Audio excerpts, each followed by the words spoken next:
Hello everyone, welcome back to my Andromeda block of the month that I am doing on my own, month 3. And this is the star that I'm working on, and I had posted a video previously of the cutting instructions. And I am doing the Forget Me Not colorway. And again, I am not a certified instructor for QuiltWorks or Judy Niemeyer quilts. I am doing this on my own, and just hoping that if you're struggling a little bit, that this video can help you out. I know there's not a ton of videos out there available for people that need a little bit of extra guidance through the process, especially if you haven't done very many of them.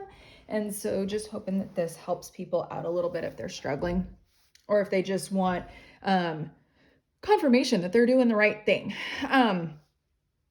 So working on starting on page 15 are the 8-pointed stars that we're doing, and the sewing instructions start on page 17. The previous instructions 15 and 16 are cutting instructions, and then it goes into the cutting instructions and then finishes up on page 18, showing you how to finish that up. But I'm going to walk through everything with you.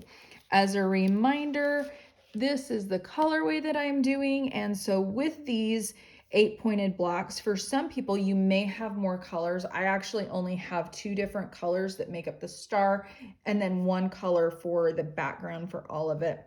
Keep in mind what your project is and what your colors are, keeping track of the numbers so that you can get everything in the right order. So we're going to start with our JA1 units. And so you're going to have your template like this. These are really simple. There's only 3 pieces that go on them. So you're going to have a lot of the beginning piece of it. So it's really important that you get that right, so you don't have to do a lot of ripping out, because no one ever likes to do that. And especially on the paper piecing, if you have to do a lot of ripping out, then your paper ends up just falling apart. We don't want that either. So I'm going to go over how to put the first 2 pieces together.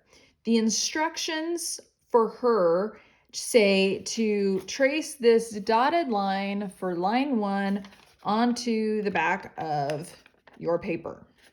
And then you take the first piece and you glue it on, and you do all the paper piecing stuff. Well, I don't like to do that. That's slow and cumbersome. So I will show you a different way that I learned at a certified shop from a gal at Stitch and Snip, who spent a lot of time at the Judy Niemeyer workshops and things like that, and has actually had the cover quilts and things like that. So this isn't just coming out of the blue. For me on this one, instead of lining my pieces up and holding it upright, what I did is I actually folded on that dotted line. And then when I have this folded over like this, then I know that's where the edge of my fabric is going to go. And then I'm going to sew here, and that's going to give me my 1/4 inch seam. So it's going to work out really easily. So I just fold over on that dotted line, crease, and then fold it back the other direction so that it's folded the way that I need to. And we do this when we trim up the other pieces, you know, for the next pieces. So this isn't anything crazy. So for this one, I am going to take my piles, my first 2 piles, and I want to make sure that, because this is my first piece, it's going to go wrong side up. Okay, it's going to go next to my paper. My second piece is going to stay right side up, so that when I put them together, they're right sides together. So if I have these like this, I'm actually going to take piece number 2 first. I'm going to lay it down with that sew side up. I always do it the same direction. I'm not moving things around. I'm always going the same direction every time so I know which side is which. It's very important to kind of have that process so you're not screwing yourself up as you go. And then I'm going to take one off of my number 1 pile, my fabric number 1 pile, and I'm going to lay it on top. Now it's hard to see, so I'm going to just offset these a little bit. I do have them offset, okay? You don't want them lined up exactly or anything like that. You actually have to have them offset a little bit because all of this up here on this piece is just going to get cut away. So I'm going to line those up. Then I'm going to take my template and I'm going to lay it to where that fold lines up with the edges of my fabric. Now this one, I can tell really easily if I have my fabrics in the right spot. If I look at this triangle here, this is number 1. That's what should be touching my fabric with the wrong side against the paper. I have fabric all the way around, so I know that is in the right place. This trapezoid or diamond is this piece.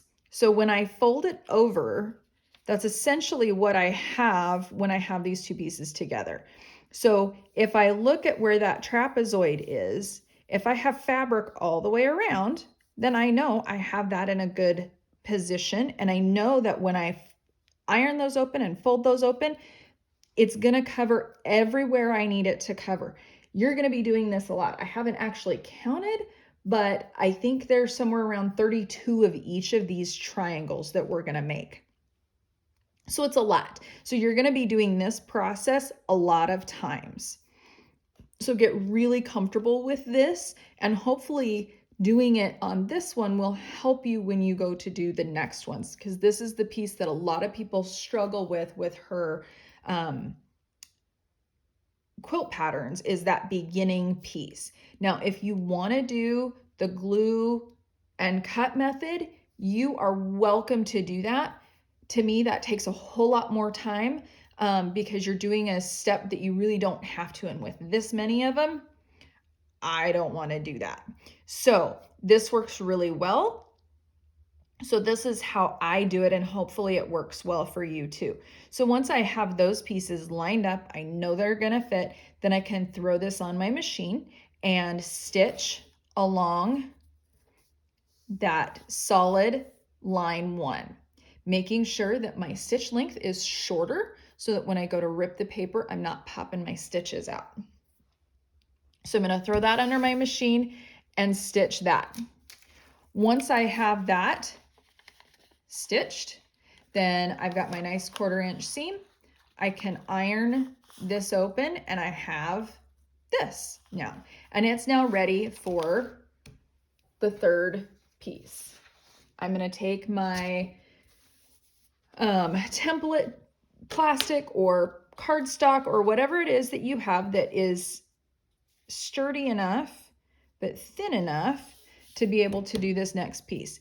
Now, we want to make sure that we trim our tails. We don't want our tails telling on us. As my grandma used to say. I'm going to trim that little piece off there from chain stitching before. It's going to make the fold over a little bit easier. Then I'm going to put my template on line 2 on the solid line. I'm going to fold this all over. Since I have a seam right here, I'm going to kind of press that seam a little bit, and then I'm going to rip that off the paper.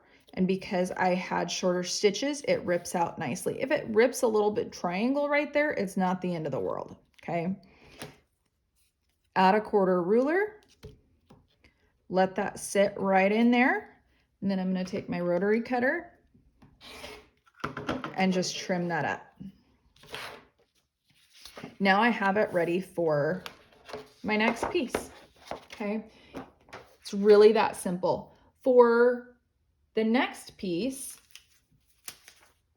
you're gonna leave, for your 3rd piece, you wanna leave your stack right side up. I'm gonna turn mine around. This long hypotenuse side is my sew side. So I'm going to put that to the top. I can just pull one off, lay it down, and then I'm going to set this one right on top of it. And then when I look at it, I can see I have fabric all the way around this folded triangle. So I know that that piece is going to fill all of that space that I need it to fill. Then I can throw this on my machine, again with that shorter stitch length, stitch it on there, iron it open, and there's a finished piece. It's really that easy on this one. 3 pieces. Each one's not going to take you very long, but like I said, there's a lot of them. So overall, it should be about the same as the others.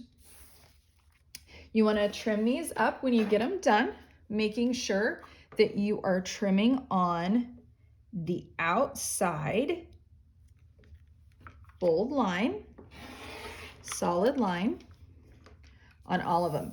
If you do on the inside, you're going to cut off your seam allowance and things aren't going to work very well for you. So you want to make sure that you're doing the outside line. Now you can see I have about 1/8 to 1/4 of an inch excess paper on my templates, and I don't take the time to trim them up perfectly. You don't need to. That way it's easier to trim up when you actually need to trim them up. But I don't want a ton of excess either. If you have, you know, 1/2 inch or 1 inch of excess paper out there, it's going to be harder to tell if you have your fabric in the correct spots. And so you really want it to have a little bit of extra, but not a ton of extra when you cut those papers out. All right, so you can see that I now have a nice trimmed up JA1 template. Fast and easy. Now, if we go to JA2, it's the same thing, except slightly reversed, okay? It's mirror image. So our JA2, it does have something extra on here. It has this repressed seam, and I will talk about that when we get this block finished. So again, I fold it over on that dotted line so that I can line that up with the edge of my fabrics. With this one, in order to have the seams nest correctly, she has made them opposite. So this color piece is going to be our piece number 1 instead of the background like it was on the other one. And then our second piece is the one triangle. So the background stays right side up this time. These guys get flipped over wrong side. And then when I take this, I'm going to put my right side up triangle down first. Then I'm going to take a wrong side up diamond and I'm going to put it on the top.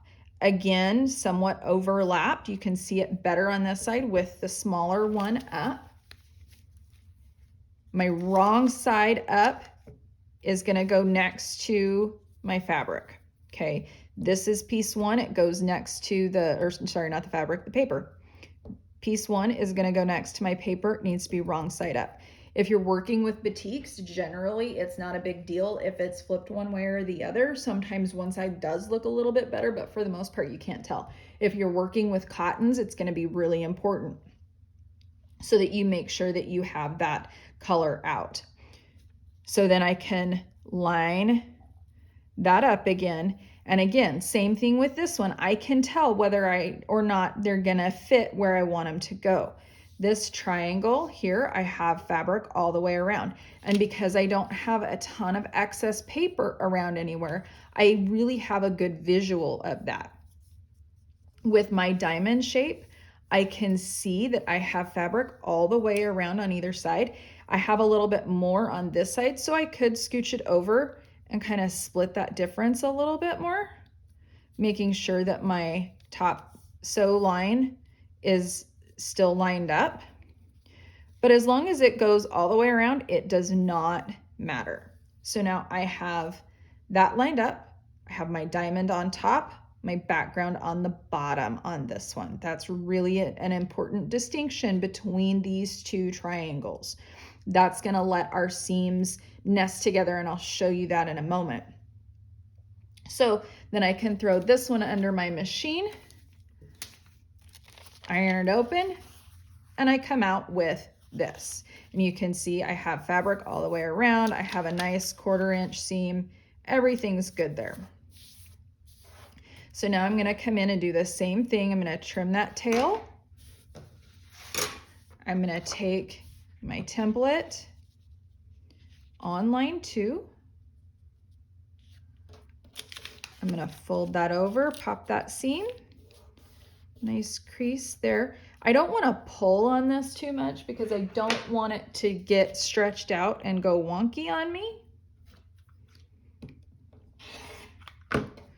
So if it kind of gets stretched out, kind of just lift it up and down and let it lay out naturally again so that you don't get any puckers or weirdness in it.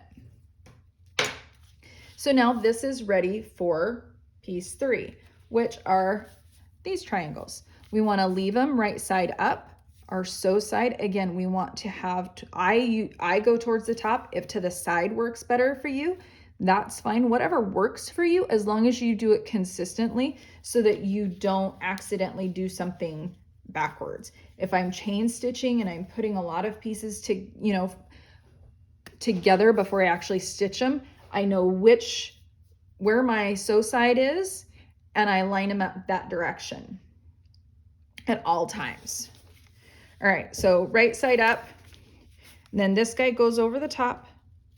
Same thing as the last one. I'm gonna look at it and I'm gonna make sure that I have fabric all the way around my folded triangle, because that's just gonna fold up and come in that space. Then I can throw this under my machine and I am going to stitch on that solid line 2. Then when I get that stitched on, then this is done, ready to trim up. Easy peasy. So again, I'm gonna go ahead and trim this up on those outside lines.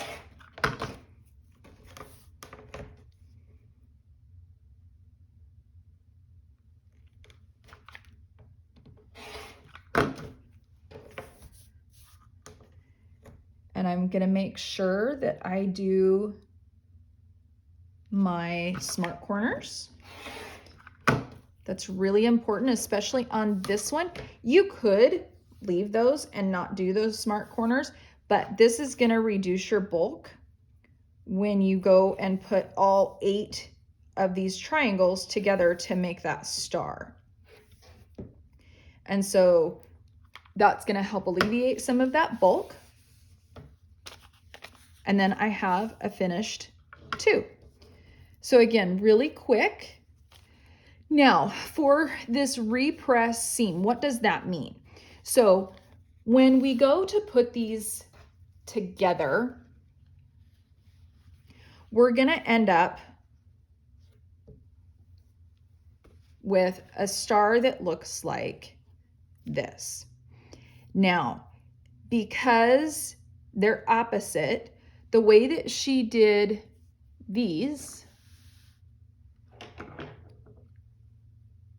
and did these different, these automatically go the opposite direction. So they're going to nest perfectly in there. And so it's going to reduce the bulk when you put those together. These, however, because of the way paper piecing is, you can only do your seams one direction. So there was no changing that up.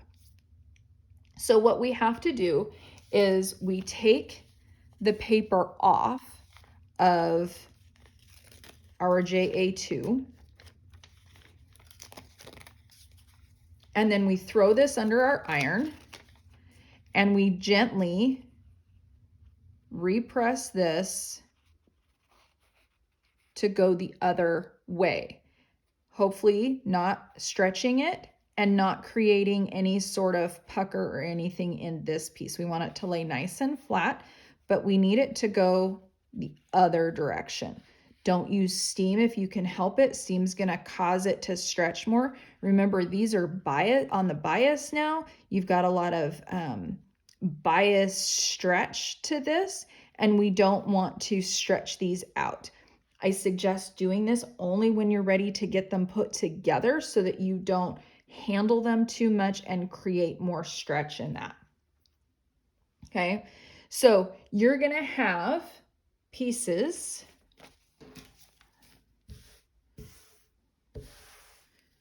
that look like this, and you're gonna get them put together to make a star. Okay, now in the instructions, I only have 2 different colors that make up that star. They're also very, very similar. So if I mess something up, no one's probably gonna notice except me at some point. But nobody else is gonna notice when they look at that quilt. However, if you have potentially 8 different colors for this, you wanna make sure that you get them in the right order, okay? So if I look at it like this, it's gonna go clockwise, starting with 2. So this is fabric number 1. This is 2, 3, 4, 5, 6, 7, 8, 9. In the instruction booklet, this is shown as a JA2 and this is shown as a JA1. However, I believe that is if they were like this with your wrong sides up, okay? Mine did not turn out that way. Maybe I'm wrong. But again, I don't think it's gonna matter that much as long as you have them in order, and whatever order you make it is how you do it every single time, okay? So then once we have those in order, we have it laid out, and you have your opposite pieces like this, okay? You're gonna have those papers off. You're gonna take the papers off. You're gonna repress the seam of JA2, and then you're gonna fold these over and you're gonna stitch them together on this side, okay? And when you do that, these are gonna nestle together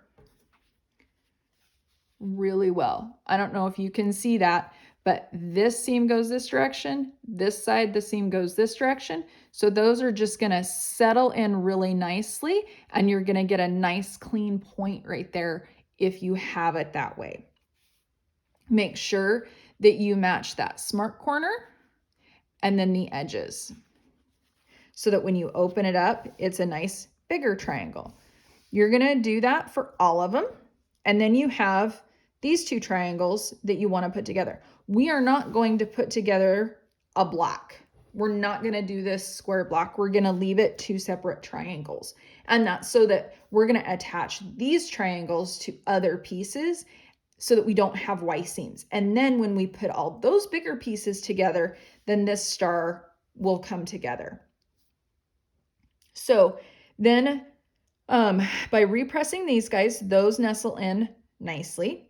Then when we do these 2 triangles, because she did these seams opposite, then they also snuggle together just right. And that's going to give you a nice, perfect star points.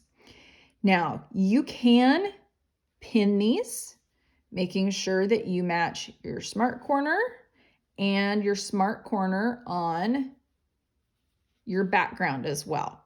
Okay, you can pin all 3 points. You can pin just the middle. When they're this short, unless I'm having trouble making it stay, I generally don't pin. I generally snuggle these seams in the middle, put it under my machine, making sure that my end is together, start stitching. I stitch to this point, then I make sure that the rest of it is still lined up, fix my smart corners, and then I continue. If I had multiple of those seams, I would pin those intersections, but this is so short, I don't feel that I need to, but if you need to, that is okay. You can stick a pin in there, and you can stick it in like that, or if it makes you feel better, you can stitch it in along, stick it in along that seam. Just be careful that when you do that, sometimes it creates kind of a fold and it will pull one side or the other. That's part of the reason why I don't like to pin, is because I feel like it moves my fabric a little bit. And I feel like I can get better results, at least on short pieces like this, without pinning, because those seams snuggle together so well. So you're going to end up with a bunch of these guys. Make sure that you know, especially, so mine are going to be exactly the same, both halves, because I only have those two different fabrics. But if yours are different, make sure that you know which is which. And then those get set aside. And then in a couple of months, we'll add all of that together with the other pieces that we've done. So next month is going to be the fans with the exterior pieces that's going to create the center of that quilt. And then I think in May, I'll put that together before I move on to the exterior part of the quilt. Haven't fully decided how I'm going to do that yet. April and May are going to be a little crazy in my house.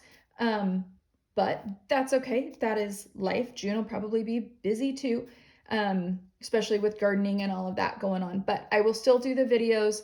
I hope that this helps you guys. If you have comments for me, please feel free to leave them. And I will see you in April for the fans. And I hope you have a fantastic spring day.